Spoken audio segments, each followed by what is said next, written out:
Bitcoin is part of the Bitcoin.com podcast network. Learn about Bitcoin, create a wallet, and buy your first Satoshis all at Bitcoin.com.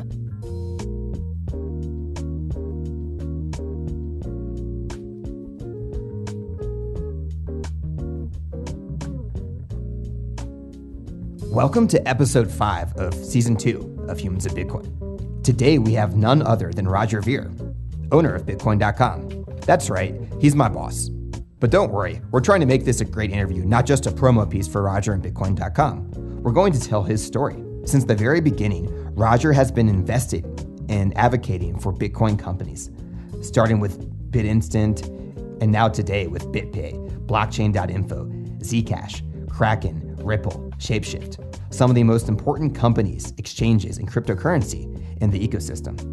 A lot of today's questions come from the amazing book, How Money Got Free by Brian Patrick Iha. As you can see, Roger was instrumental in the survival of Bitcoin. Things were quite precarious in 2013, and he helped weather the storm and keep this movement going. He connected Charlie Shrem with Eric Voorhees. Eric especially plays a major role in the ecosystem to this day. Prior to his success in the Bitcoin world, Roger ran into some trouble in the early 2000s. In 2002, he pleaded guilty to selling explosive firecrackers marketed as Pest Control Report 2000 on eBay, which the US Department of Justice described as, quote, dealing in explosives without a license, and he was sentenced to 10 months in federal prison. While he was in prison, he took advantage of the time to learn Japanese and later moved to Japan after getting out. Years later, Roger left the United States and no longer has a US passport. Instead, he's a citizen of St. Kitts and Nevis. Before we start, helping me make this episode are Edward Kelso, writer and editor for news.bitcoin.com, and editor Isabel Chaparro. I hope you enjoy going behind the scenes of Roger Ver, his day-to-day life, and his views on the future of Bitcoin. Roger Ver, thanks so much for coming on to the show.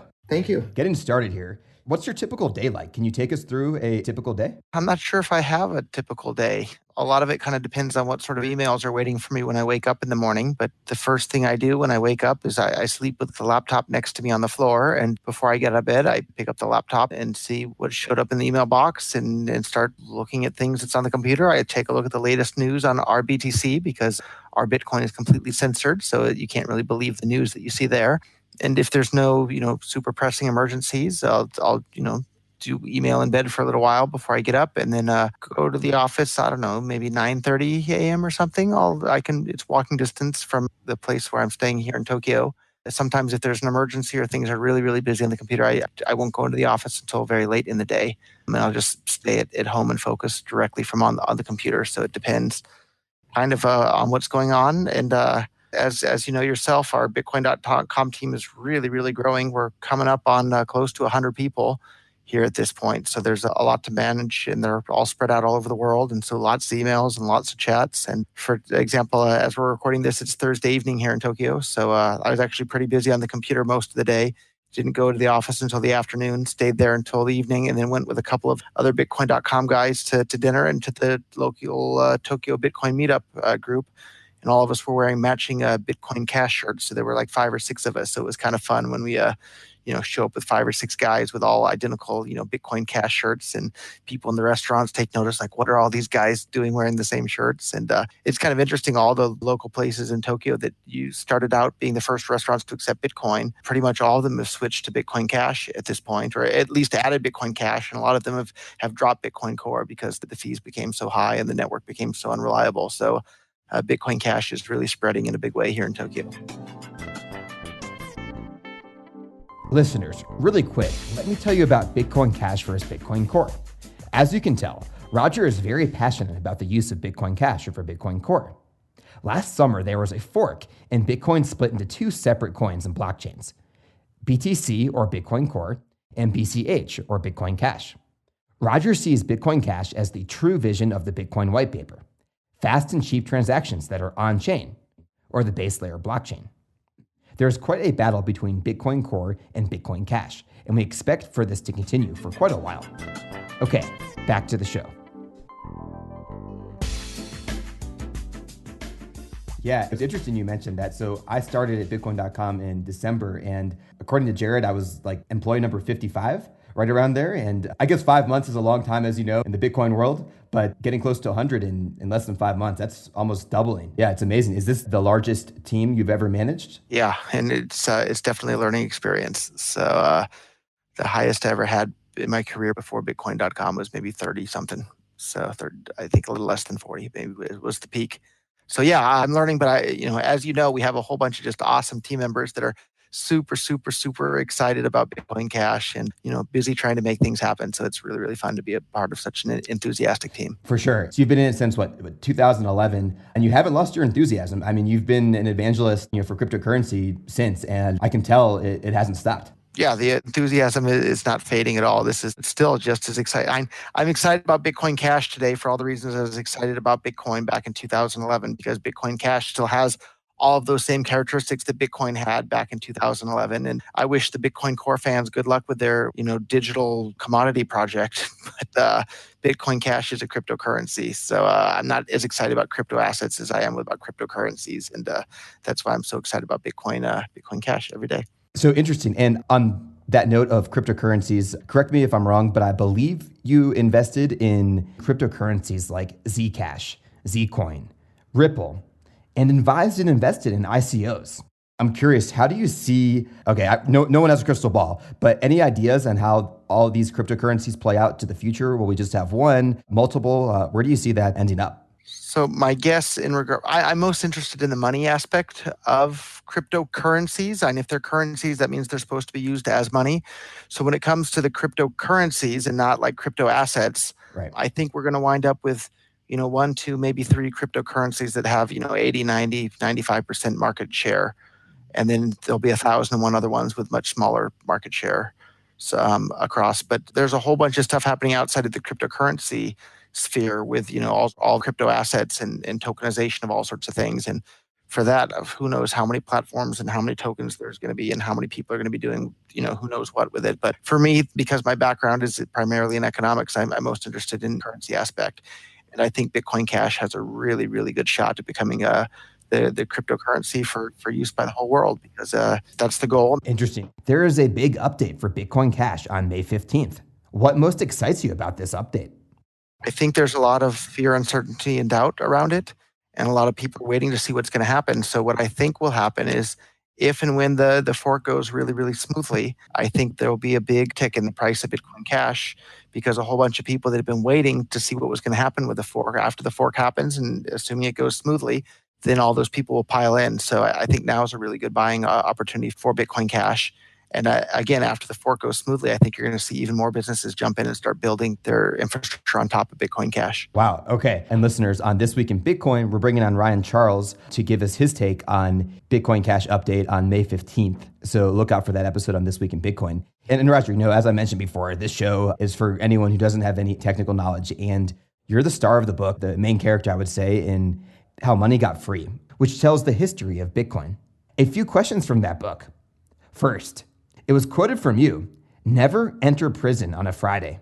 What did you mean by that? Exactly what it says. If you're allowed to choose when you're going to start your time in prison, don't do it on a Friday, and certainly don't do it on a Friday before a national holiday, because they have to classify what your security level in the prison is, and they might not get around to it on Friday. And if they haven't classified you, they send you to the maximum security level that they have available until you've been classified. And so I made the mistake of, choosing to start my prison sentence on a Friday. And so they sent me to the jail within the jail, the highest level security area of the prison that they have. And it was right before, I think it was Memorial Day. So it was a holiday weekend. And then so anyhow, I was in there all over through the weekend, all day Monday, all day Tuesday. And then I think finally they let me out on Wednesday or Thursday. But if you think jail is bad, imagine the jail within jail. It's even worse. So you don't want to be in the jail within jail. And if you turn yourself in on Friday for self-surrender, there's a pretty good chance you're going to spend the weekend and then some additional time at the jail within jail. So hopefully none of the listeners will ever have to take this advice and put it to use. But if you do get to choose when to start a prison sentence, do it on a Monday of a week with no holidays whatsoever. For sure. Okay. I'll echo those words for everyone listening. Hopefully no one goes, but it's okay. So never enter prison on a Friday. Wise words there. So I'd like to set the scene a little bit in this book. I mean, Roger, I know you're a humble guy, but I would say if you could call Jeffrey Tucker the economist that provided legitimacy to Bitcoin, you were the businessman, the investor that spearheaded the growth of Bitcoin when it was incredibly fragile, keeping projects going like BitInstant and Mt. Gox, all for the survival of the Bitcoin ecosystem. One remarkable person that you connected to BitInstant back in the day was Eric Voorhees. Listeners, for those that don't know, Eric Voorhees has founded multiple startups in the Bitcoin world and is one of the most important people in the ecosystem.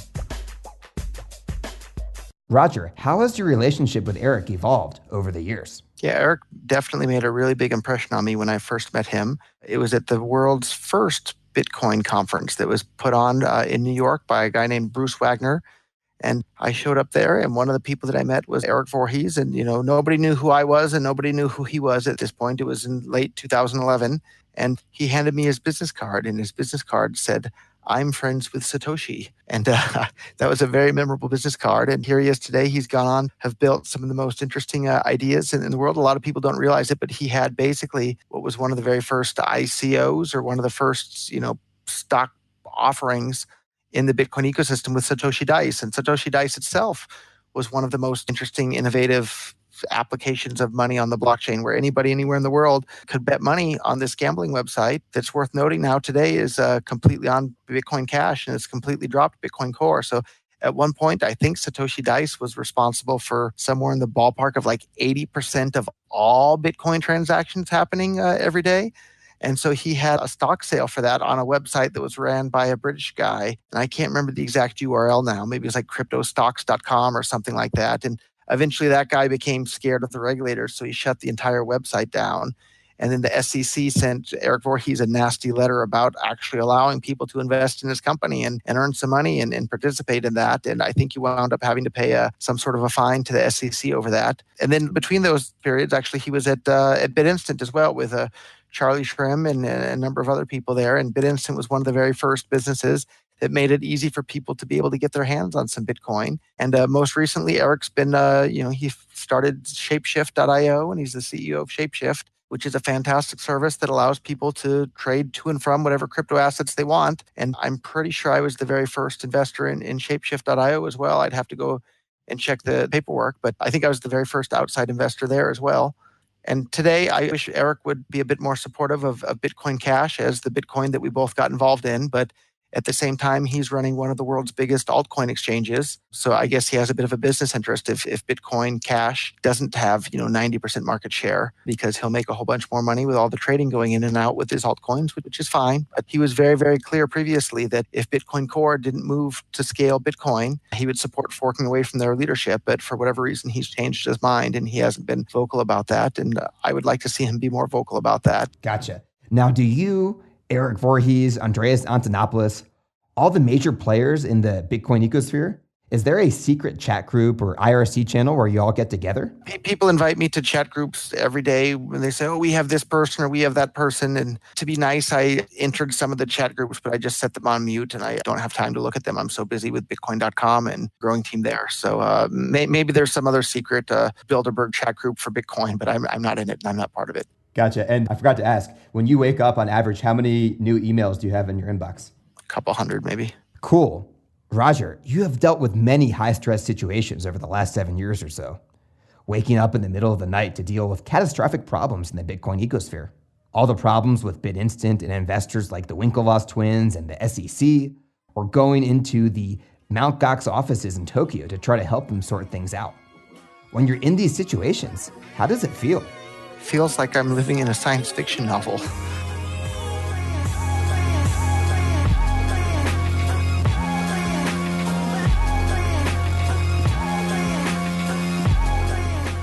The following story I'm about to tell you would fit in a science fiction novel written anytime in the early 2000s or before the invention of Bitcoin. And it's 100% true. It was 2013. BitInstant, which was the Coinbase at the time and pretty much the only game in town from changing US dollars into Bitcoins, was dead. Charlie Shrem, the founder, would later go to jail. Roger still had the dream to create a peer-to-peer digital money outside of government control, and he was at the center of this movement. So to keep that dream going, he was looking for a new company, and that was blockchain. Blockchain can be found at blockchain.info and blockchain Bitcoin.com and is a rival to Coinbase and has 24 million Bitcoin wallets today. But back then, in 2013, things were floundering and they needed a new CEO. So Eric Voorhees puts Roger in touch with Nick Carey, an old college roommate. After a Skype conversation, Nick Carey flies out to meet Roger Ver in Tokyo. And they went to the Robot Restaurant. The Robot Restaurant literally feels like a sci-fi novel. Dancing girls in shiny costumes, robots, music, lights, a spectacle in Tokyo. The two of them go there, and Roger sold him on the vision. And this is directly from How Money Got Free. He explained the role that blockchain could play in building this world. And then he said 3 words: we need help. Okay, back to the show. It's just so exciting every day. It's a real life science fiction novel where finally the world has this online digital cash that can't be controlled and anybody can use it anywhere, anytime. And so as a kid, I was reading all sorts of science fiction novels. One that I really enjoyed was Cryptonomicon by Neil Stephenson. That was exactly like this. There were a bunch of people with, setting up data havens around the world and using their anonymous digital cash to do it. And I actually had the honor a few years ago to set up Neil Stephenson with his very first Bitcoin wallet ever and to give him his first portion of a Bitcoin. I think I probably gave him a whole Bitcoin, but it was a real honor to be able to do that for Neil Stephenson as well. You've gifted Bitcoins to a lot of people, more than you can count. Personally, I love giving my friends $20 worth of Bitcoin and say, hey, try and spend this. Buy a coffee, buy a beer. Any cool stories gifting Bitcoin? And there's been a lot of people I gave a whole Bitcoin to, and a lot of them managed to hold on to it. Some of them lost it and deleted their wallet, but a lot of them have held on to it, which is fun. There's people that I gave a whole Bitcoin to when they were worth a couple of bucks, and now that's worth over, with all the splits and everything too, it's worth well over $10,000. So that was pretty a gift. A friend of mine at his wedding, I gave him, I think it was 5 physical Bitcoins. And at the time, it wasn't all that much money, but 5 whole Bitcoins is probably the best wedding gift he received at this point. But I guess one of the parts that I like the most out of it is I received my very first Bitcoin ever from a Bitcoin faucet by Gavin Andreessen. And I think it gave out a whole Bitcoin at the time, or maybe it was a half a Bitcoin, but it was at the time, it wasn't much money. Today, it's a significant amount. And most people in the early days got their first Bitcoin from a Bitcoin faucet. And you could feel the magic of Bitcoin. You'd watch the money go from some server somewhere on the internet, boom, right to your own laptop or your own phone. So for those who don't know what a Bitcoin faucet is, it's simply a way to get your first Bitcoins free of charge. Now, another interesting story. In 2014, a hacker named Savage took over your old Hotmail account and used it to get your social security number, passport number, and other personal info. The hacker threatened, among other things, to exploit this information unless you gave him 37 Bitcoins. From the book, it really seemed that you kept your cool.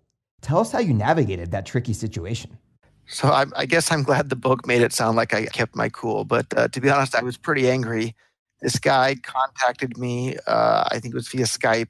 And up to that point, I had been really, really open with my time. If anybody would contact me anywhere about Bitcoin, I would try and make time for them to tell them about Bitcoin and explain to them how it would work and give them a little bit and help them set up a wallet. So this person I didn't know contacted me, and I assumed it was somebody with some sort of question about Bitcoin. But instead of it being that, it was some jerk on the internet who was threatening to poison my family and threatening to, call the SWAT team and threatening to, literally kill my mother by poisoning her unless I paid him, I think it was $10,000 in Bitcoin. But of course, I'm not going to pay this guy $10,000 in Bitcoin. If I pay him, he's just some anonymous person on the internet. Then what's not to stop him from coming back again and demanding more money? Or a whole bunch of other bad people on the internet say, oh, Roger's paying out money. All we have to do is threaten to kill his mother and he'll pay us. Well, anybody, if you're thinking of threatening to kill me or my family or anybody around me, rather than me paying you the ransom, I'm going to put the exact same amount up as a bounty to see that you're brought to justice. And you can take that however you want, but we set up a website over at bounty.bitcoin.com that's just about to undergo a facelift and bring it up to 2018 standards. But I put a bounty for $10,000 for information that leads to the arrest and conviction of that person. And to be honest, I think it may have happened already at this point. Somebody claimed and sent some pretty good evidence that he has been arrested, and I'm waiting to see exactly how that plays out. But I think it may work. So anyhow, maybe another time I'll tell some more law enforcement stories, but I'm not very optimistic when it comes to law enforcement catching the bad guys on their own. They generally seem to like to go after people that have committed victimless crimes because they make easier targets for those sorts of law enforcement officials. But I think this guy may have actually been caught. We'll have to wait and see to find out for sure. But anyhow, I'm a fan of of bounties in general. Right. And so by placing that bounty, that was what kind of scared this attacker? Yeah, when he was trying to extort me for the $10,000 in real time, I told him, you know what, not only am I not going to pay $10,000, I'm going to put a $10,000 bounty out for your arrest and conviction. And then his tone completely changed, like, no, I'm sorry, please. So that was kind of and I was still pretty mad that he was threatening to kill my family, but it was neat to see how he managed to turn the tables on him. And instead of him threatening to kill my family, he went to becoming, a groveling, begging person saying, please don't put the bounty on me. But anybody can see it right now. It's over at bounty.bitcoin.com. And due to the appreciation of Bitcoin, I think it's substantially more than $10,000 right now. I think it's probably a couple $100,000 at the moment. Wow. So if anyone listening has that information, you know where to go. Okay, and another thing from the book, and correct me if I'm wrong here, but from what I understand, you grew up in a strict, maybe you could say evangelical Christian household, and many people consider you the premier evangelist for Bitcoin Cash and formerly Bitcoin. Do you think there's any connection there in terms of the intensity and devotion you have to Bitcoin Cash? So I don't think it would be accurate to say that I grew up in a strict evangelical Christian household. Like, my parents believe in the literal interpretation of the Bible. I definitely do not, but they weren't really strict with me about any of it. I could, for my age at the time, I had quite a bit of freedom. So, and I think if it wasn't for some of the religious upbringing, I think that's what really made me question the world around me when I heard some of the crazy stuff that these religious people were saying, like the earth is only 10,000 years old and it wasn't evolution, it was evolution. And I heard some of this stuff and thought, who's going to believe these people? And then I really started to question all sorts of things that had been taken, for granted from a young age, including what the role of government should be in society as well, was one of the things that it really made me question. Gotcha. Okay. Interesting. And yeah, I just want to ask you, I know you've said this like a lot of times in many interviews, but you're very adamant about it, and I understand why, of course. You would think that, what do you think's happened to the Bitcoin core community? Like, why have they deviated? Why do you think this whole thing has happened? I think almost all of the original people that were interested in Bitcoin for libertarian ideals or free market ideals, they've all, I can't say all, but the vast majority of them have left Bitcoin core. And they've moved on to things like Bitcoin Cash or Dash, or, take your pick of, some of these different altcoins out there.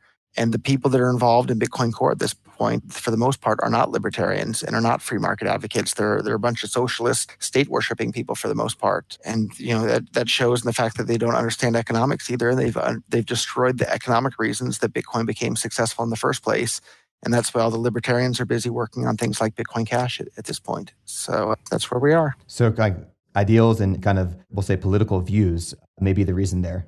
Now, question, you mentioned Dash, and, remember, non-technical people that, that haven't experienced too much with Bitcoin, but they hear the word Dash. How would you, for example, describe Dash to someone who's not familiar with it? Well, Dash has their own slogan, digital cash. And if you think about it, that's exactly what Bitcoin was meant to be from day one, as described in the white paper, a peer-to-peer electronic cash system. Well, electronic and digital are, in 2018, basically the same thing. So Bitcoin was meant to be digital cash from day one.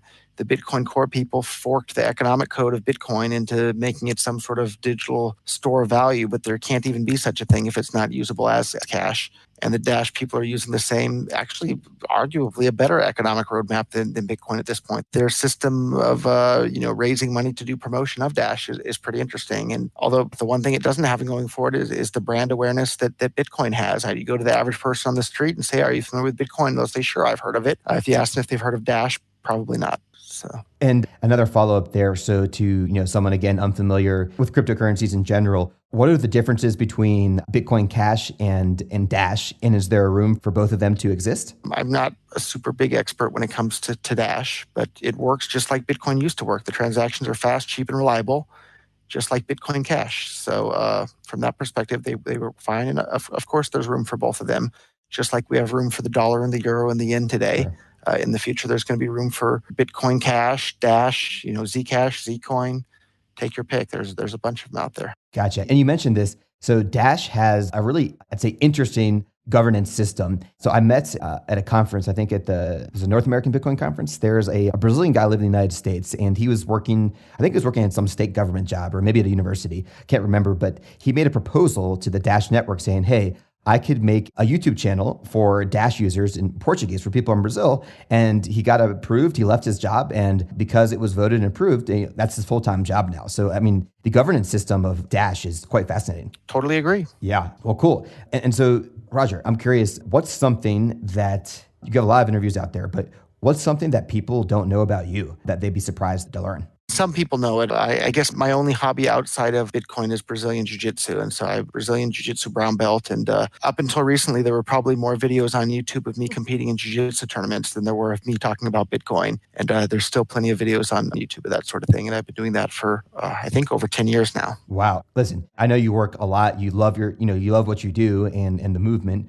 Outside of jiu-jitsu, what else do you do to relax? My life is Bitcoin and jiu-jitsu, and that's about it. So. That's it. Okay. I actually thought that, but I had to ask, man. Well, cool. Well, last question here, Roger. Bitcoin.com. Where do you see it? Let's say, again, I realize this is a long time, but where do you see it 5 years from now in 2023? 5 years is an eternity in the crypto coin ecosystem, but in 5 years from now, I'd like to see it as kind of a portal for the entire world of Bitcoin Cash, where people can go shopping and buy and sell them and gamble with them and talk about them, and basically anything you want to do right there. I'd like to have basically your centralized source for everything decentralized is maybe a way to look at it. So there's a lot to do still, though. I got you. Yeah, for sure. There's always a lot to do, as we both know. And you mentioned this in the book too. Obviously, Bitcoin is a protocol. It's not a company, but beginners sometimes don't realize that. Does Bitcoin.com still get emails from people saying, hey, Bitcoin.com is Bitcoin? Do you still get those kind of confusion emails? It's been a while. We used to get some subpoenas from government agencies wanting us to freeze particular Bitcoin addresses or wanting us to, they gave us a Bitcoin. And this is before we even had a wallet. So we had absolutely no chance of knowing anything about it at all, ever. So it was kind of funny when some of those things would come in. And we occasionally get some of it. I guess one of the funniest old time stake stories we have is in the early days, I was helping Mt. Gox deal with some of their trouble tickets when they were hacked and offline. And this was in 2013, and the whole world was kind of going crazy for Bitcoin, but nobody knew what Bitcoin was. I'm sorry, 2011. But nobody knew what it was. And there was one support ticket from some customer in Germany. And I remember word for word, his entire support ticket says, I want to buy Bitcoin. Do you need to have a Twitter account to buy Bitcoin? I have a Twitter account. Period. That was it. That was his entire request. So he was very sure that he wanted to buy Bitcoin, but he knew absolutely nothing about it. So it was kind of funny to see some of the emails like that. Very German and direct. Oh, man. So, okay, one last question on this. So I think everyone that's been involved since 2011, especially someone involved as you, I know it said that you had 24,841 Bitcoins on deposit with Bitcoinica. How many, which was an exchange, listeners, that didn't survive, if I'm correct on that. And I mean, how many Bitcoins do you think you've lost to exchange hacks and other hacks over the years? A lot.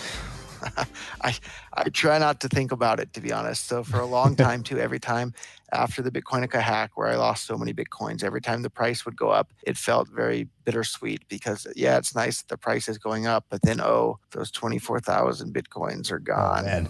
Yeah. But either way, I know you've done very well and you've made some, really strategic investments, blockchain, Shapeshift, some great startups out there. I mean, I'm sure, financially, if you wanted to, you could retire. What keeps you going and working as hard as ever in 2018? So I actually basically was retired before the invention of Bitcoin. I was just enjoying life in Japan and doing jiu-jitsu and that sort of thing. And then when Bitcoin came along, it was too exciting. So I got involved in, everybody talks about wanting to buy a Lambo and, I'm going to buy cryptocurrency. I'm going to buy a Lambo once the price goes up. Well, I had a Lamborghini before Bitcoin had ever even been invented. And I sold my Lamborghini to buy more Bitcoin. So I went in the exact opposite direction of what all these other people are talking about doing today. I sold my Lambo to buy more Bitcoin. Wow, that's the complete opposite. And that was a great investment there. Yeah, that worked out pretty well. Although the downside, I didn't sell it quite early enough. I had agreed to sell it to a friend of mine if Bitcoin hit $10 for the first time, and this was when Bitcoins were still a couple of bucks each. And when Bitcoin finally hit $10, this other guy was busy and I was busy, so we didn't get around to it. And I didn't wind up selling the Lambo to get more Bitcoin until it was closer to $100 a Bitcoin. But I still did just fine on that. Yeah, and that reminds me, Bet, you're a man of your word. You pay up your bets, and I guess you made a public bet. I think that maybe 2011, I could be wrong here, that in the next 2 years that Bitcoin would outperform gold, silver, the U.S. stock market, and the U.S. dollar. I bet they would outperform all of those by 100 times over the next 2 years. By 100 times, okay. Yeah. I guess you didn't quite get to 100x at the 2-year deadline, but maybe like a couple months after. So you donated $10,000 worth of Bitcoin to the Foundation for Economic Education, and that's worth quite a bit of money today.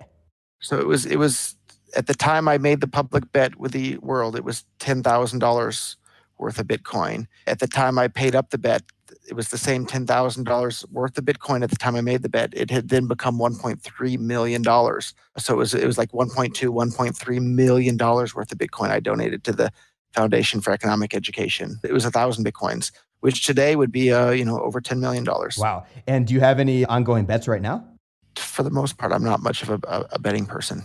On things that are just pure chance. If it's something that I know is true or I have some insight into, then yeah, I guess I'm a big betting man. And right now I'm betting big on Bitcoin Cash for the exact same reasons I bet big on Bitcoin in the beginning. Bitcoin Cash is better money than Bitcoin Core. And just like I knew Bitcoin back in 2011 was better money than everything else available in the world, so I knew people were going to start using Bitcoin as money. I know the same thing about Bitcoin Cash today. The world's going to start using Bitcoin Cash as cash, and that makes it a good speculative investment as well. The price is going to go up for Bitcoin Cash much, much, much more than it will for Bitcoin Core.